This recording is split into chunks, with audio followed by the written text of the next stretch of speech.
My name's Camilla Arnold. I'm the Chief Executive of the British Sign Language Broadcasting Trust. I've been working in TV as a producer and director for over 15 years.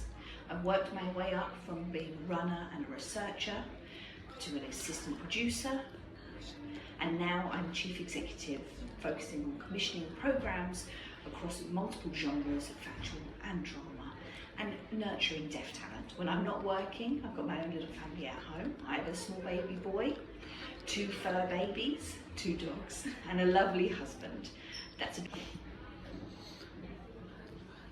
I joined the deaf community later in life. I've got a deaf brother, but growing up we weren't part of the deaf community.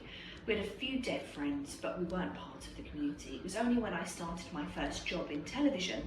I worked at Remark. At that time there was a television production department. I was about 21, 22 years old. I didn't really sign much. It was like a big change. I joined the deaf community. I worked with some amazing people in deaf TV. I met people out filming. Then I started to pick up sign language and I discovered my deaf identity. I'm very fortunate because my family were very pro my deaf identity. So when I was growing up, my parents taught me to be proud to be deaf, to embrace my deafness. And I also had a younger deaf brother, so I didn't have any struggles with my deaf identity. But I found the sign language community when I found my first job, and I've been a member ever since. I was very fortunate with my experience of the education system. It's very positive. I went to a mainstream school and then I went to Bristol University. I had note takers but never interpreters, as I didn't sign much back then. I had a very positive experience because teachers knew that I was deaf, and I loved to learn and I loved education. It was very positive. When I went to university, I learned Latin and Greek, which was quite complicated. And learning that, I used to use a radio age and lip reading. I used to have a note taker, and also in my own time I had the passion to learn more. So that meant I used to have to put in the extra hours and the extra work in my own time to keep up with the languages and also all the essays. I had a lot of time with my tutor.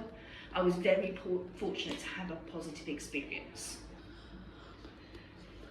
I was very fortunate in my career. I worked as a head of media for Remark. I was responsible for a small team and finding work. And then we transitioned to Flashing Lights, and I continued to look for work and funding and applying for programmes through this small team. And then I became a series producer for See Here. So it was a very similar path across my career. And now I've got a new role as a Chief Executive as BSLTB, which of course is quite different, looking at charity rules, regulation and governance. I haven't had experience working with a board of trustees previously or a chair, so I've learned a lot from that relationship.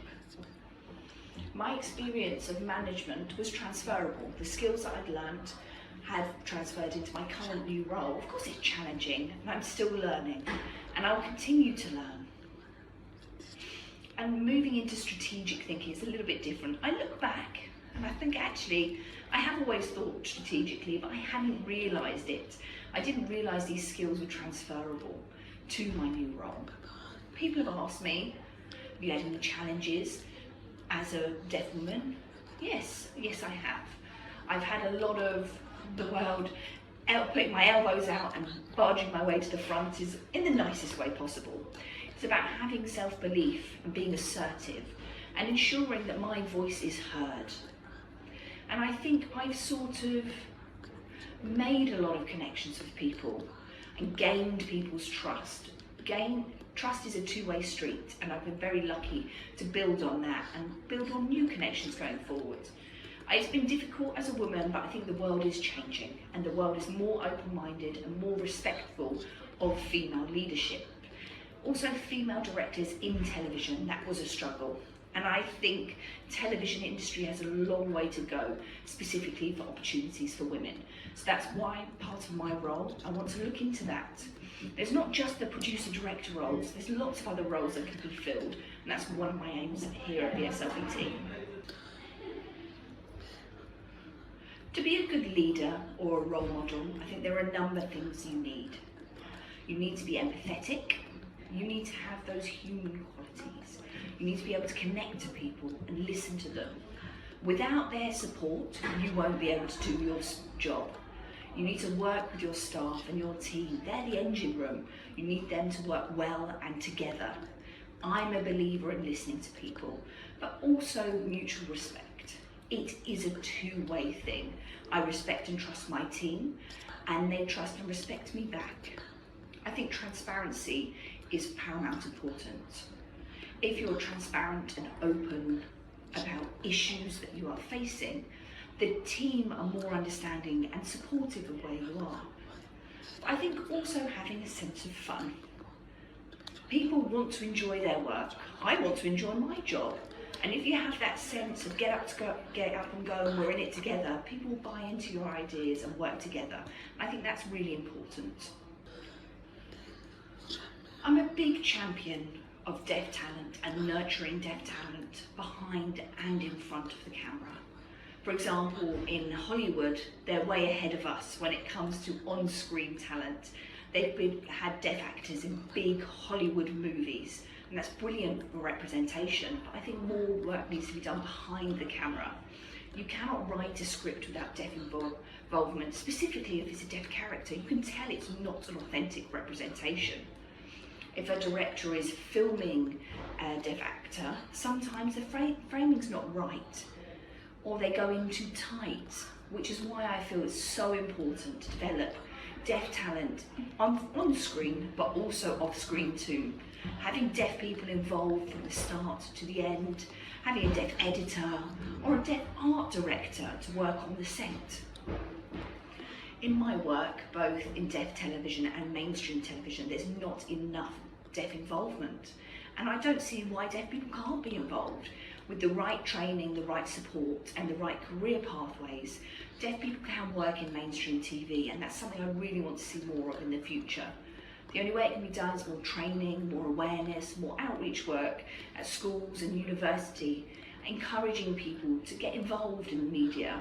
Lots of people think, how do I get involved? There are pathways, and I think there needs to be more done. Outreach work is key, and also having training, a safety net. I was very fortunate when I started my career. I worked for Remark. There were a lot of deaf people in my team. It was such an empowering team. Everybody was in it together, but we also had role models that we got to learn from. We made mistakes, and they would look after us. So we had a safe space to develop and grow, and I'd like to see that happening again too. With the BSL Act and the GCSE that will be coming in, I think the world is more aware of sign language, more accepting, it's more visible, but that needs to be shown as part of TV as well. I'd like to see more children's programs with deaf characters in, not just one singular character, but a group of characters. And it's not just about them being deaf. I'd like to see more incidental deafness. I have a deaf son, and I'd like them to be able to watch a program and he see himself represented, just as a deaf person in the mainstream world, or as part of a story, an adventure. I want to see that, and I want to see that change. I think there needs to be more content with deaf characters in, and characters where there's not a big song and dance made about their deafness, but just focusing on them being integrated in everyday life. I'm a big champion for more opportunities. I want to see more people work their way up in TV. I'd love to see that in the mainstream as well. I'd love to see a commissioner or director for the Channel 4 or the BBC being deaf. That's what I'd like to see. People have asked me who are my role models and who's inspired me. It's a bit cheesy, but it's my parents, 100%. My mum and dad, they're both hearing, but they're both strong individuals who have got a good sense and a good zest for life.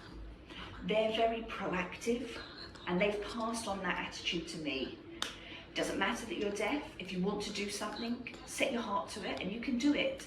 And there's a good sense of ambition. So my parents are my biggest role models, and my grandparents as well. I was very fortunate to grow up in a close-knit family, which gave me the stability that I have today and the confidence to achieve what I've achieved because of my family. I've always said that hearing people can be allies for deaf people.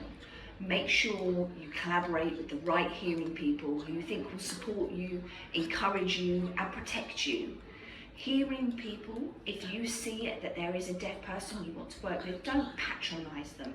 It's about giving them the opportunities, being their voice, advocate for them and help them, and also try to influence change and the preconception of ideas about deaf people. I think definitely there's more work for hearing people can do to become allies. My top 3 tips for deaf people. Firstly, embrace your deaf identity. You're deaf at the end of the day. Embrace it, you can't change it. Capitalise on it, use your deafness. See the beauty of being part of a richly diverse community with so much history. Don't be embarrassed or ashamed of being deaf. If you're in an area where you can't hear properly, or you speak out. Be honest. The more honest we are, the better the world will be.